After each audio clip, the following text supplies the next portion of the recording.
Assalamualaikum warahmatullahi wabarakatuh, Bapak. Waalaikumsalam warahmatullahi wabarakatuh. Baik, saya Al-Hijrah dari Fakultas Tarbiyah Pendidikan Fisika. Yang ingin saya tanyakan adalah di dalam Al-Quran itu dijelaskan kalau nggak salah di surat Al-A'raf itu kalau seandainya jika seseorang itu dekat kepada Allah hatinya menjadi tentram. Nah, dalam kehidupan sehari-hari itu kan kalau mendekatkan diri kepada Allah tuh contohnya itu sholat, membaca Al-Quran dan lain-lain. Nah, terus kebanyakan dalam sehari-hari itu kebanyakan baca BBM, Facebookan dan sebagainya, Al-Qurannya kurang. Bagaimana caranya mengistiqomahkan ketika kita melakukan hal-hal yang baik seperti itu, Pak? Nama saya Nesia Muasyara. Pak, saya ingin bertanya, tadi Bapak bilang untuk menginstalasi Al-Quran dalam tubuh kita itu dengan 3 cara, yaitu dari hati, telinga, kemudian mata. Saya sudah mulai mempraktekkan, Pak, kayak habis sholat gitu selalu mengaji gitu, Pak, walaupun hanya dari ain ke ain. Tapi Pak masih anget-anget ayam gitu, Pak. Anget-anget, oh iya. Gimana Pak tipsnya biar menumbuhkan yang 3 yang penting dari dalam tubuh kita tadi, Pak? Terima kasih. Iya. Assalamualaikum warahmatullahi wabarakatuh. Waalaikumsalam. Nama saya Erwin dari Fakultas Syariah Ekonomi Syariah. Iya. Afwan Ustaz, sebelumnya ini curhat Ustaz. Ada teman curhat ke saya yang saya kira teman saya ini sudah dekat dengan Al-Quran. Teman saya ini setiap hari sudah membaca Al-Quran, bahkan dia juga termasuk orang yang mengajari ngaji begitu. Guru TPA begitu juga. Terus namun kemudian dia pernah curhat ke saya, dia ini ada satu hal atau satu kemaksiatan yang dia belum bisa lepaskan begitu, yang tidak bisa saya sebut apa itu, tapi itu termasuk satu hal yang berat begitu Ustaz, yang mana dia ini sebenarnya udah pernah nangis, curhat sampai nangis begitu, tapi kemudian ketika dia sendiri Sebut saja. oh gitu, Disebut, kalau nggak disebut susah, solusinya apa, diagnosanya nggak jelas. Nggak apa-apa, sebut saja. Afan ya sebelumnya, seorang laki-laki dia ini pernah melakukan onani Iya. gitu. Onani. Iya, Oke. betul. Tapi ini seorang curhat ke saya. Jadi saya tuh bingung jawabnya. Loh, kan kamu sudah setiap hari baca Quran. Saya lihat kamu tuh orangnya soleh. Tapi kok kemudian melakukan itu? Win, saya ini sudah pernah nangis ke kamu, udah pernah bahkan janji sama kamu juga nggak bakal ngelakuin itu. Tapi kalau pas lagi sendiri, apalagi pas nggak bisa tidur, lagi galau gitu kan nggak boleh pacaran kan? Ya nggak boleh. Tapi ini gimana ini? Sedangkan secara Islam gimana kira-kira begitu? Iya. Syukran Ustaz. Ustaz, nama saya Uswatun Hasanah dari Fakultas Dakwah. Ingin bertanya mengenai mungkin masih ada kaitannya tentang menginstal Al-Quran dalam diri kita gitu. Tapi yang ingin saya tanyakan itu mengenai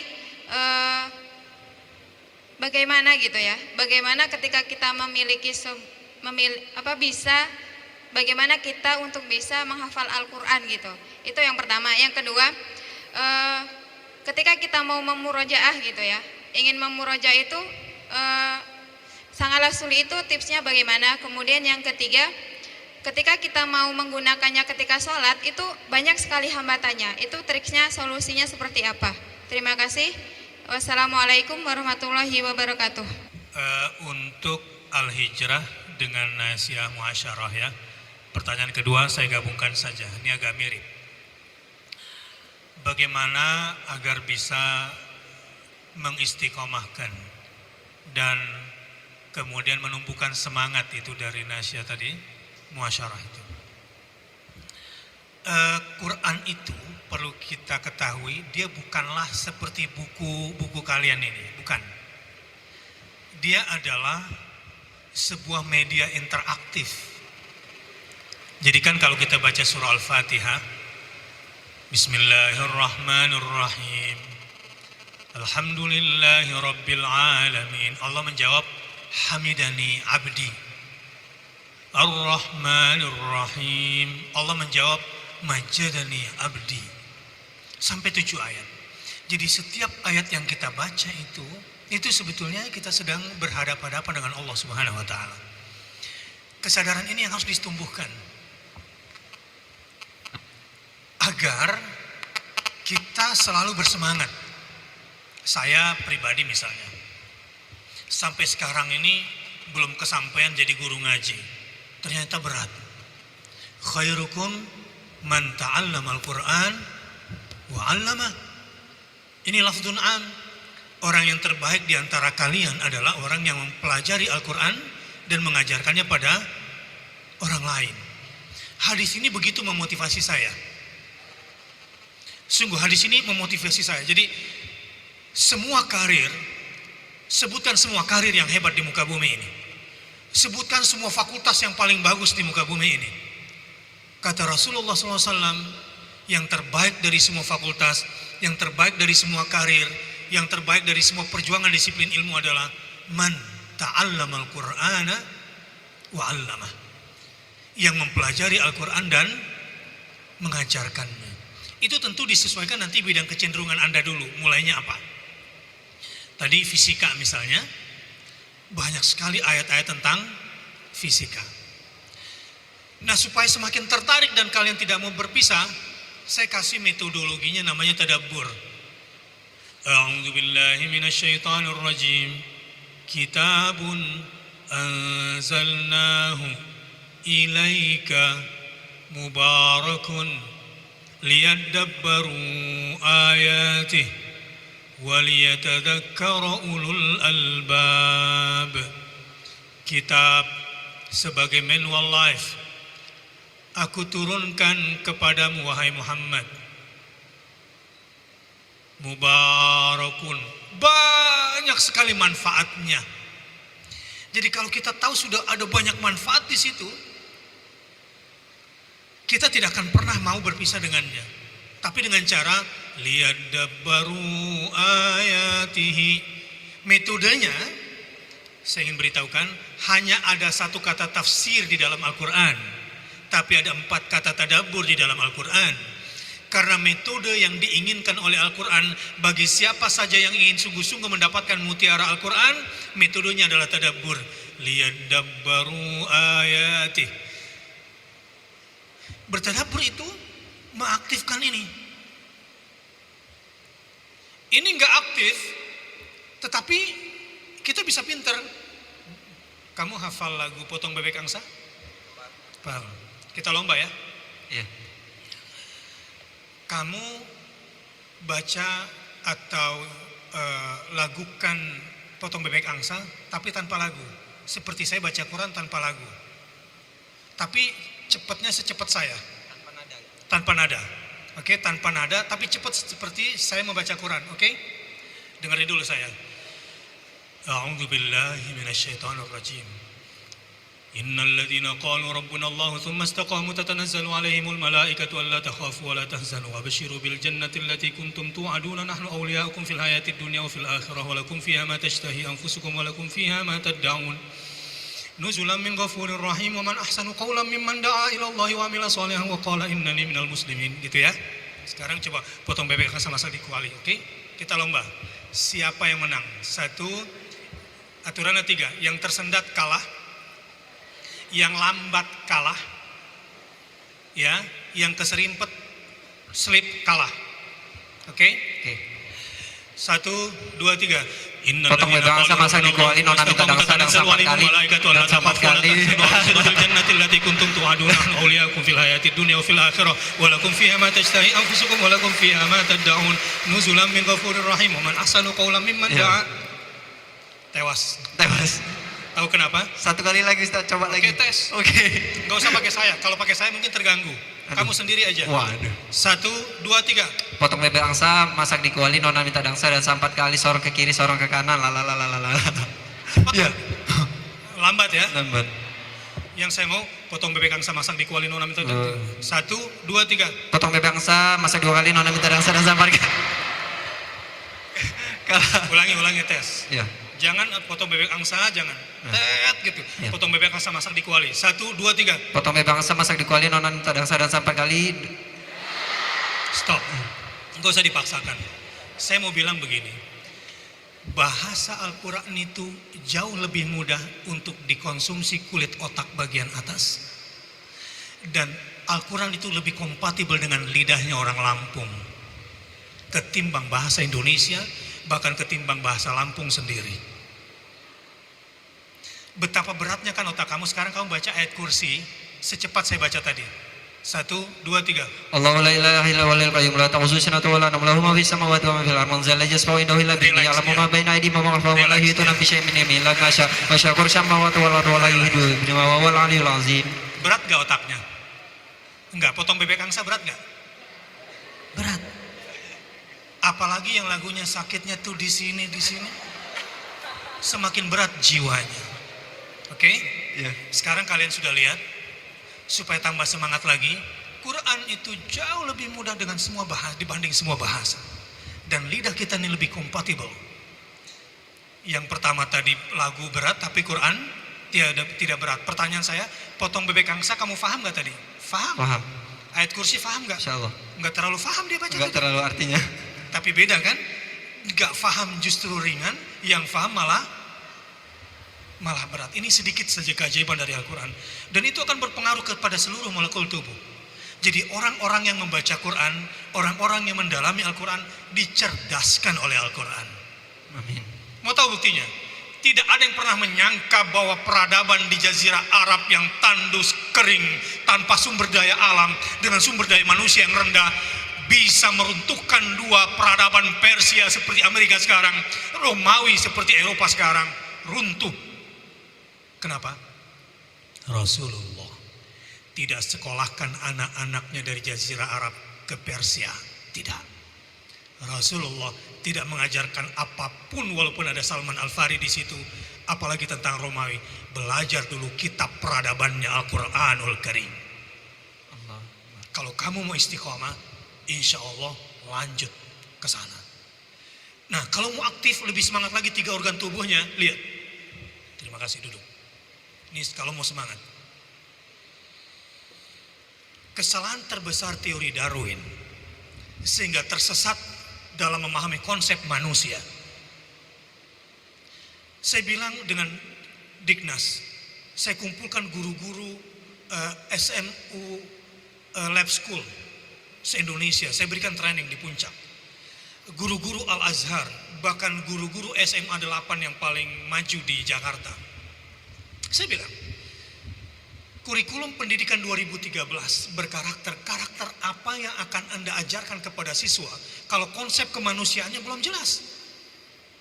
Kalau masih pakai konsep bahwa manusia keturunan kera, harusnya karakter kera yang kau ajarkan, bukan karakter manusia. Tuntaskan dulu konsep manusia itu apa dasarnya. Al-alaq ini kalau mau aktif, ya, hatinya aktif, kemudian pendengarannya aktif, matanya aktif. Kenapa? Kenapa Al-Quran ketika melihat manusia, konsep dasarnya adalah khalaqal insana min alaq. Jadi manusia diminta untuk melihat darah, bukan fosil. Padahal ada 3 komponen manusia, nutfah, alaqah, dan mudghah. Kenapa justru al-alaqnya itu yang dibidik? Bagaimana Quran melihat konsep manusia secara anatomi? Kalau Anda pergi ke lab, ke laboratorium, ingin cek anatomi Anda secara biologis, bagaimana kondisi diri Anda, yang diceknya rambutnya, kukunya, atau dagingnya? Kenapa darahnya? Menurut pakar biologi, bahwa pada darah ada hampir semua organ tubuh di mana hormonnya itu ada di dalam darah, sehingga dari darah manusia bisa diketahui dan bisa diurai kondisinya. Khalaqal insana min alaq. Saya mau tanya satu lagi, apakah bisa ilmu dari zaman Nabi sampai sekarang terus berlangsung kalau Allah tidak ilhamkan membuat pena dan menggunakan pena pada manusia? Bisa? Tidak. Allamal insana malam. Bukan cuma mengajarkan manusia bil qalam, tetap dengan perantaraan qalam. Allamal insana malam. Anda kalau sudah masuk ke situ sebagai seorang ilmuwan, nggak akan pernah mau pisah lagi dengan Al-Quran. Itu kalau mau terus bersemangat. Jadi dalami sesuai dengan kecenderungan mulainya. Tapi setelah itu kalian tidak akan pernah mau berpisah lagi. Nah, pertanyaan selanjutnya dari Erwin tentang onani. Saya kira itu bukan cuma masalah teman kamu, itu bisa jadi masalah kamu juga. Atau masalah kita-kita semua gitu kan. Ada yang beronani dengan pikirannya juga. Ya. Dia tidak melakukan onani dalam bentuknya yang jorok betul, tetapi dalam pikirannya jorok. Adik-adik sekalian, ini memang zaman penuh fitnah. Gadget. Ya, fakultas apa? Ada jurusan bahasa Arab nggak di sini? Ada. Kayaknya perlu diskusi deh. Fikih menggunakan Twitter ini lebih penting daripada belajar nahwu shorof nih sekarang. Fikih menggunakan Facebook ini juga tugas para ulama ini. Ini lebih penting dari pelajar balaghah dulu ini sebetulnya. Begini, anak-anak sekarang ini memang kelihatan lebih cepat dewasa dari sisi syahwatnya. Syahwatnya cepat dewasa, tapi akal budinya lambat. Ini anak-anak kita, Bu. Anak-anak kampus kita ini kadang-kadang cepat dewasa syahwatnya, tapi lambat akal budinya. Walaupun dia kuliah di fakultas agama, iya. Ini nggak menjamin apapun. Makanya untuk menjawab tadi, kenapa seorang hafiz Quran bukan cuma onani, hafiz Quran homoseks? Ada, bisa terjadi. Jangankan hafiznya, juri hafiznya disogok, bisa? Ada. Ada. Karena ilmu tidak ekuivalen dengan akhlak. Nah, jadi caranya gimana? Makanya saya bilang, belajar adab sebelum belajar ilmu. Bahaya belum punya adab sebelum berilmu. Ini bahaya. Bahkan diriwayatkan seorang sahabat itu belajar, seorang tabi'in maksud saya, belajar adab 20 tahun, baru setelah itu belajar ilmu. Bagaimana adab menuntut ilmu? Misalnya, sebagai seorang penuntut ilmu, apalagi seorang ahli Al-Quran, itu harus betul-betul penjiwaannya mesti bagus. Contoh ya, seperti kita nih, katakanlah kalian nanti akan menjadi ahlul Quran. Lihat, konsep ilmu di dalam hadis kan sederhana.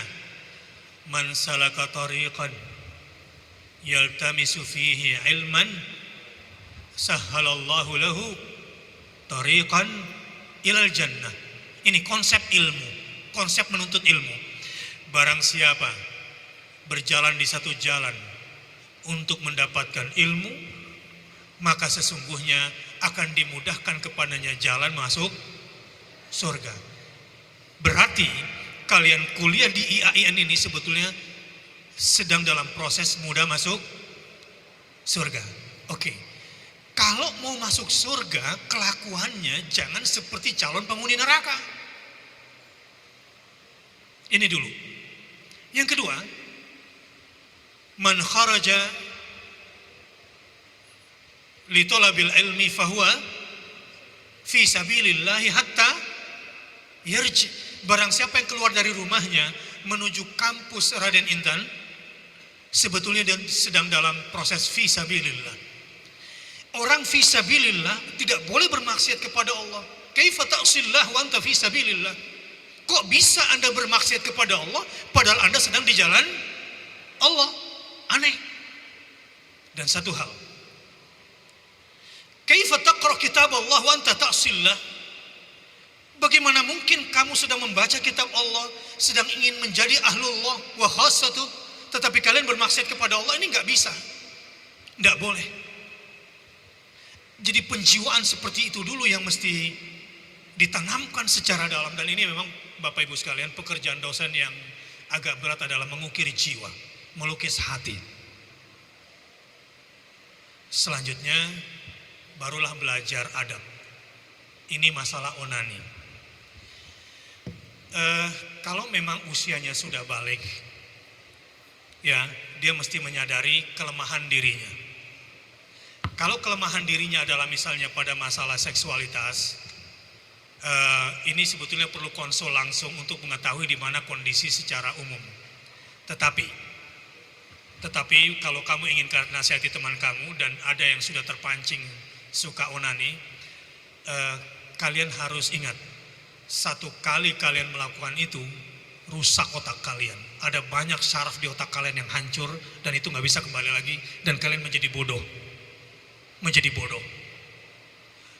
Kalian harus sadar bahayanya beronani itu. Orang-orang yang suka beronani itu sebetulnya sedang berimprovisasi di dalam pikirannya. Dia sedang berzinah dengan setan dan ini bisa menyebabkan impoten pada dirinya. Bisa impoten anak itu. Yang ketiga, orang yang berzinah dengan tangannya akan dilaknat oleh Allah Subhanahu wa taala. Memang hukumannya tidak sama dengan berzinah langsung, tetapi dosanya sama. Sama. Orang yang beronani dengan berzina langsung sebetulnya dosanya sama, hanya beda di sanksi fikihnya saja. Tapi di mata Allah sama-sama dilaknat oleh Allah Azza wa Jalla. Orang seperti itu harus berjuang melawan dirinya. Berjuang melawan dirinya terutama dari sisi apa? Dari sisi syahwatnya. Bagaimana melawan syahwatnya? Dengan akalnya. Akal ini diciptakan untuk mengendalikan syahwat. Jadi harus lebih kuat lagi syahwatnya, mengendalikan itu dengan akalnya. Akal ini harus dilatih. Dilatih dengan apa? Diperbanyak ilmu pengetahuan, ancaman-ancaman yang membuat dia akibat perbuatan onaninya.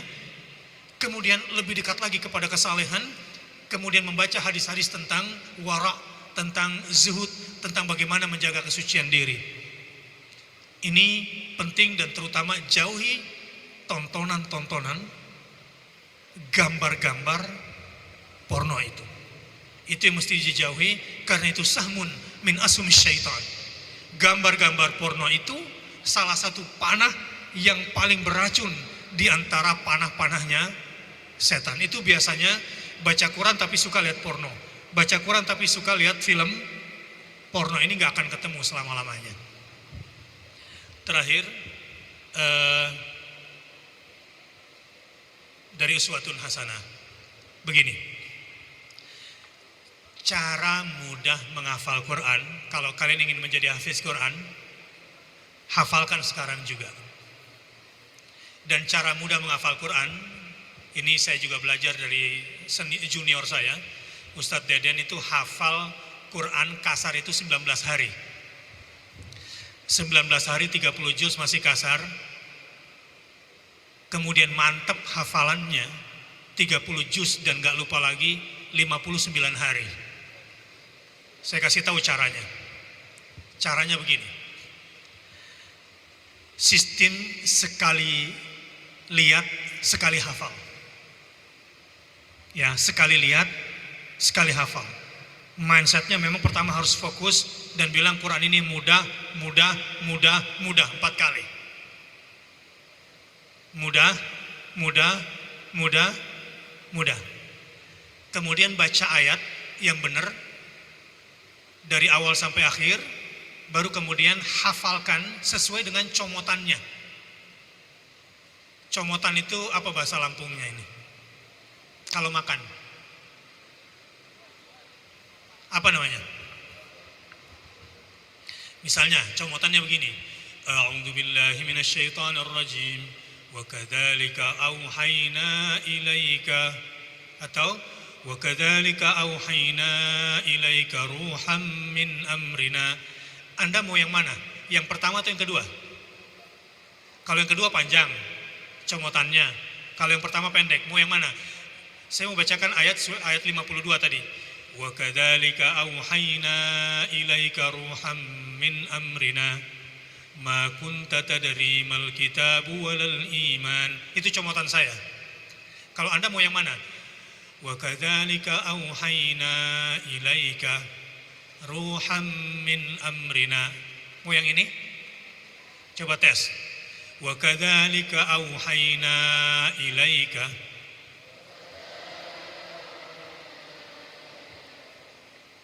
ruham min amrina wa kadzalika auhayna ilaika ruham min amrina. Mungkin karena nggak ngelihat Quran ya. Nanti kalau ngelihat Quran jadi comotannya gini, kira-kira metode menghafal kalau mau cepat. Anda kalau ada nasi satu nampan, Anda makan, kira-kira muntah lagi nggak? Banyak yang hafalnya kayak begitu.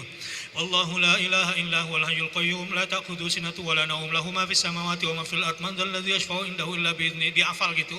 Sama aja makan satu nampan itu. Nggak bisa. Dari nampan dipindahin kemana? Ke piring. Terus makan satu piring, kuat? Nggak kuat. Allahu la ilaha illa huwal hayyul qayyum la ta'khudhuhu sinatun wa la nawm. Allahu la ilaha illa huwal hayyul qayyum la ta'khudhuhu sinatun wa la nawm. Ini kepanjangan. Makan itu harus semana seharusnya? Sesendok-sesendok. Wa kadzalika auhayna ilaika, satu sendok. Ruham min amrina ma kunta tadri mal kitab walal iman, gitu ya. Walakin nahdi bihi man nasha min ibadina, gitu. Jadi ambilnya satu sendok, dan 3, kata kuncinya adalah nikmati. Jadi menghafal Quran itu harus dinikmati. Nah, memurojaahnya, waktu yang paling bagus itu bukan di sholat. Di sholat itu, murojaah itu kalau sudah matang. Emang murojaah paling hebat itu waktu sholat. Niatnya begini. Kenapa murojaah di sholat? Karena kalian akan memurojaah hafalan di hadapan Allah langsung. Itu rahasianya. Jadi orang yang mengulang hafalannya di waktu sholat, niat dia sebetulnya kenapa itu menjadi hebat dan tambah kuat hafalannya, karena dia akan memurojaah hafalannya di hadapan siapa? Dahsyat ini sebetulnya. Dan orang yang mau memurojaahnya di hadapan Allah itu lebih hebat daripada murojaah di hadapan muhafid atau gurunya. Sehingga persiapannya mesti banyak. Caranya gimana? Sebelum tidur dihafal dulu 45 menit sebelum tidur, itu waktu yang paling tepat menancapkan hafalan. Dan 1 jam setelah bangun tidur itu juga paling bagus menghafal Quran. Itu makanya warattilil Qur'ana tartila, itu di sepertiga akhir malam. Dan kalau sebelum tidur kalian hafal, gampang, metodenya begini saja murojaah ya. Pagi 5 ayat, malam sebelum tidur 1 jam sebelum tidur 5 ayat, enggak usah banyak-banyak. Iqra bismi rabbikal ladzi khalaq. Khalaqal insana min 'alaq. Iqra wa rabbukal akram. Alladzi 'allama bil qalam 'allamal insana ma lam ya'lam. Karena dalam riwayat hadis umumnya para sahabat menghafal itu 5 ayat. Dan sahabat itu setiap hari enggak menghafal lebih dari 10 ayat. Dan sahabat tidak menambah hafalan sebelum diamalkan. Jelas? Jadi kalau pagi 5, malam 5 berapa? 10, itu metodologi para sahabat Nabi. Alhamdulillah, kiranya waktu sudah cukup. Ilmu-ilmu sedikit ini mudah-mudahan bermanfaat buat kita semua. Mari sama-sama kita berdoa kepada Allah Subhanahu wa taala. Adik-adik sekalian, sebuah negeri, sebuah kaum akan hebat dengan 4 golongan manusia. 1, ilmunya orang bijak. 2, keadilannya penguasa. Yang ketiga, doanya orang soleh. Dan yang keempat, keberaniannya para kesatria. Jika di satu kaum ada 4 orang ini dan mereka bekerja sama, maka bangkitlah. Mari sama-sama kita berdoa, mudah-mudahan dikabulkan oleh Allah Azza wa Jalla. Alhamdulillahirabbil alamin, hamdan yuafi ni'amahu wa yukafi mazidah. Ya Rabbana walakal hamd. Kama yanbaghi li jalali wajhikal karim wa 'azimi sultanik. Allahumma salli ala Muhammad wa ala ali Muhammad. Allahumma arhamna bil Qur'an. Allahumma arhamna bil Qur'an. Allahumma arhamna bil Qur'an. Ya Allah, sayangi kami, rahmati kami dengan Al-Qur'an-Mu ya Allah. Allahumma inna nas'aluka bi asma'ikal husna wa sifatikal ula. Kami mengemis kepadamu ya Allah dengan perantaran asma-Mu yang sangat indah itu. Kami juga mengemis kepadamu ya Allah, berwasilah dengan sifat-Mu yang mulia dan tingginya tiada tara, wa sifatikal ula. Anta ja'alal Qur'an rabi'a qulubina. Jadilah Al-Quran sebagai penyubur iman yang ada di dalam kalbu kami. Wa nura sudurina. Ya Allah, jadikanlah Quran dan cahayanya sebagai cahaya di setiap sudut rongga dada kami. Wa jalaa ahzanina. Ya Allah, tidak ada yang bisa menghapuskan kecemasan, kegundahan di dalam jiwa kami selain Al-Quran. Wa dhahaba humumina wa gumumina. Tidak ada yang bisa menghilangkan duka getir di dalam jiwa kami selain Al-Quran ya Allah. Birahmatika ya arhamar rahimin. Dengan rahmat-Mu ya arhamar rahimin. Allahumma arhamna bil Quran waj'alhu lana imaman wa nura wa huda wa rahmah. Allahumma dzakkirna minhu ma nussina. Ingatkan kami jika kami sudah melupakan Al-Quran. Allahumma dzakkirna minhu ma nussina wa 'allimna minhu ma jahilna warzuqna tilawatahu ana al-lail wa atrafan nahar. Ya Allah, rezekikan kami untuk mampu membaca Quran di pertengahan siang dan di pertengahan malam. Warzuqna tilawatahu ana al-lail wa atrafan nahar waj'alhu lana imaman wa nura wa hudan wa rahmah ya rabbal alamin. Rabbana taqabbal minna innaka antas samiul alim wa tub alaina innaka antat tawwabur rahim. Allahumma ij'alhu lana hujjah wa la taj'alhu alaina hujjata ya rabbal alamin. Rabbana atina fid dunya hasanah wa fil akhirati hasanah wa qina adzaban nar. Wa sallallahu ala khairi khalqihi Muhammadin sallallahu alaihi wasallam. Subhana rabbika rabbil izzati amma yasifun wa salamun alal mursalin walhamdulillahi rabbil alamin. Wassalamualaikum warahmatullahi wabarakatuh.